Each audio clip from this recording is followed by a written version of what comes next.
First of all, we want to start off by giving our praises to Yahweh, by Hashem, Yahweh Shai, by Hashem, Kakadash. Also want to give a double honors to the apostles and elders of Great Millstone who taught us this word, and the brothers who teach down with sincerity. I also want to give a salutations to the elect scattered across the four corners of the earth. All right, in this one, we're going to be getting in my favorite topic, the touch, that we always touch. All right. It'd be about this new bill that Trump passed with Taiwan to put $100 billion into microchips. And y'all know what that is, right? Definitely know what that is, right? And if you don't know, because you got a lot of brothers out there saying it's not, and y'all out there listening to them other camps, you'll see what happened to Guerrilla Hebrew, all right? The wicked is being exposed, all right? And you got these other camps, been exposed by GMS, and when are y'all gonna come along and listen, because hey, at the end of the day, you playing with your salvation, you playing with getting hit by nukes and your bones melting, you playing with being destroyed in the worst type way possible, this is the real case of you playing with fire, you playing with your salvation, and you need to, instead of just listening to any old thing, you need to sit down and do your research, because let every man find his own salvation with fear and trembling, all right? So this is Revelations 16 and 13. And no, 13 and 16? I'm tripping right now. I'm kind of tired. I'm at work, so. Yes, it's 13 and 16. And he causes all, both small and rich, poor. And he causeth both small and rich, great, rich, and poor, free and bond, to receive a mark in their right hand or in their foreheads. And that mark is the chip. All right, it's the RFID chip. All right, that no man might buy or sell save he that had the mark of her name, of the beast, or the number of his name. All right. So let's check out this video and see what Trump says. Thank you very much.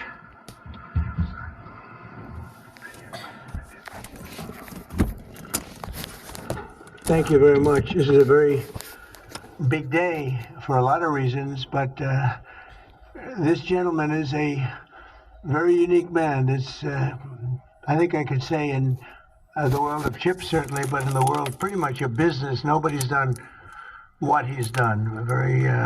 For those of you that are into that world, you would say, wow, he's a legend, but he is a legend, and it's an honor to be with you. Very great honor. Thank you very much.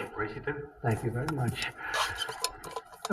Welcoming from TSMC, which is the biggest there is at a level that you can't even calculate, frankly.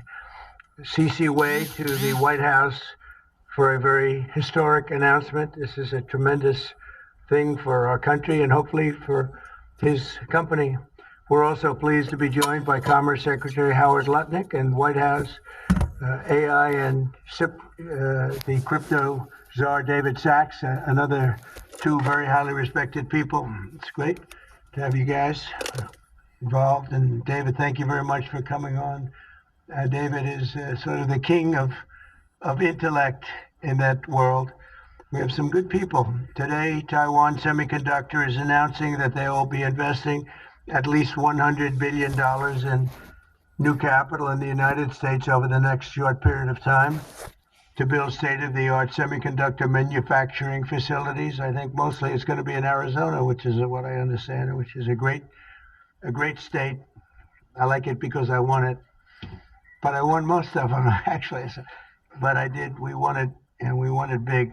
The most powerful AI chips in the world will be made right here in America, and it'll be a big percentage of. As you see, AI chips is what us brothers been pushing, all right? Because then he put the $500 billion into the new AI program, and it's all lining up to the B system, all right? It's all gonna coexist with each other, all right? That AI is gonna be how they use that smart AI to keep track of you, your finances, and your transactions and what you're doing. And also, that AI is gonna allow them to control your brain once you get that chip, because now Elon Musk is in the office, all right? Elon Musk is in charge of Tesla, but Tesla ain't my thing. He's in charge of Neuralink, and Neuralink is when they're creating brain chips to put in your brain and in your hand, and that goes into the mark of the beast. And also, when you look up the word Neuralink in Greek mythology, it stands for 666. All right, so Trump been in office, this is all lining up, and he's trying to make it seem like a convenient thing, like we're gonna change the world. And this thing they're trying to do with the robots, they got now the robots in the house and stuff. You got all these things changing. It's all tied to the beast system, all tied to Revelations 13 and 16. All right. The chips made by his company, but as you know, they're based mostly in Taiwan, and they're far and away the biggest. There's nobody even close. This $100 billion in new investment will go into building 5. Let me get a preset for y'all, because this man is making it seem like a great thing to have, and he's gonna fool y'all, a lot of y'all.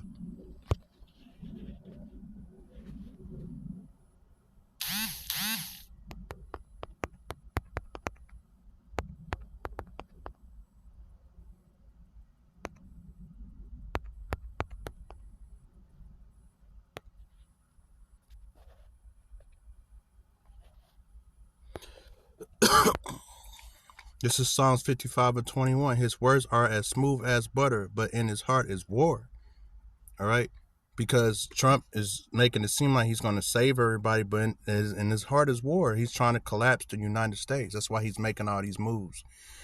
Getting rid of Social Security, getting rid of all the government aid, trying to get rid of CIA, getting rid of food stamps, get rid of everything. This is the uproar in the people, and then starting with the uproar in the people, and you get the people poor and the people mad, and you start order out of chaos, and that's what Trump is doing. He's doing all this on purpose. You got the trade wars going on. He just don't give a damn about the American people, and that's what Trump was put here to do, because this place is doomed. This Babylon is going down, all right, and it's not recoverable. And what the scriptures say, if she was healable, which puts on bombs, something like roughly paraphrase, if she was healable, but she's not healable, all right. So if I don't have the words of Yahweh Hashem Yahweh Shah, all these things that he's saying sounds great, but they're not, all right? Cutting-edge fabrication facilities in the great state that we just discussed, Arizona, and will create thousands of jobs, many thousands of jobs. That's also why they got these fires going on, or all these fires, all right? Because they're trying to burn all these cities down and start their smart cities, all right? And there's more fires to come. High-paying jobs. In total, today's announcement brings Taiwan semiconductor investments to about $165 billion. They've started already. Among the largest new foreign direct investments in the United States, Apple, as you know, made a big announcement last week of $500 billion, and we have some others that have announced. We have many that want to announce, but I don't have. Let's check this out, because I got my point there. My point was that Donald Trump is in business with Taiwan to put $100 billion in the microchips so they can put them in your hand and in your forehead. All right. And get going with this prophecy. All right. So the Lord can come back and get us. All right. And fuck you people up. All right. Because y'all deserve it. Is the possibility that the world economy will crash soon a realistic likelihood? And my answer to that is yes, it almost certainly is. And the reason why comes down to 2 words: Donald Trump. Trump has set out to crash the world economy. I really don't think there's much doubt about that. He has declared trade war, and he has said that he will also impose economic sanctions on countries that refuse to use the dollar for trade. He is, in other words, setting out to undermine the credibility of the world's reserve currency, the dollar, by threatening any country that does not want to use it. And he is threatening that any country that wants to take sanctions against the US because it is going to impose sanctions on them via tariffs is going to suffer as a consequence. You cannot do that if you are the world's major economic power and not give rise to the likelihood of an economic crash. Simple, straightforward, fact. So, should we be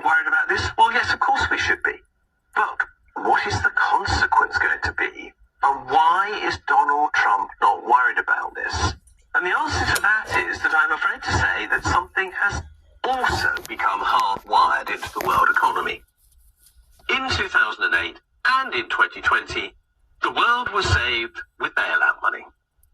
In 2008, quantitative easing became a feature of economic life.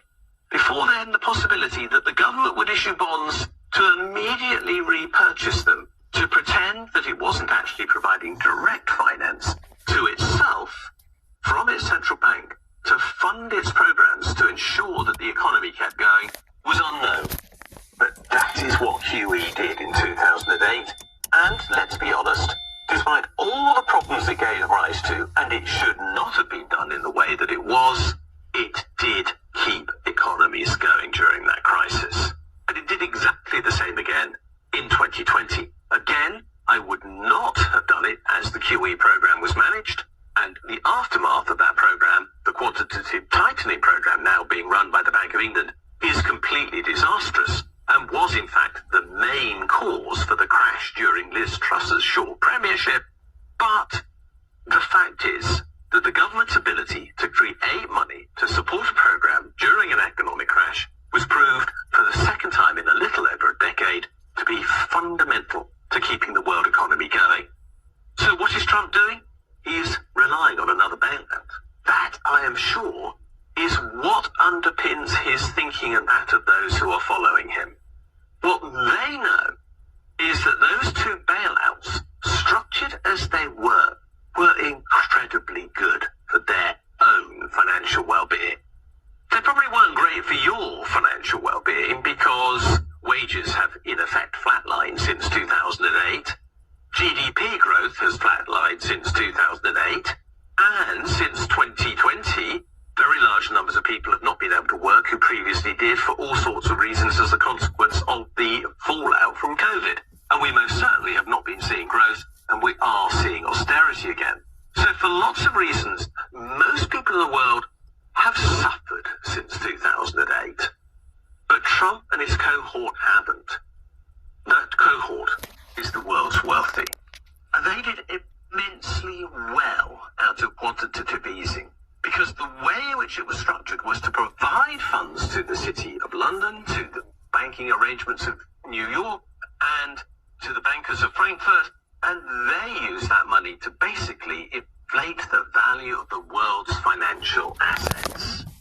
Stock markets have increased in value since 2008, unsurprisingly, because lots of money, whole walls of money, have flooded in their direction.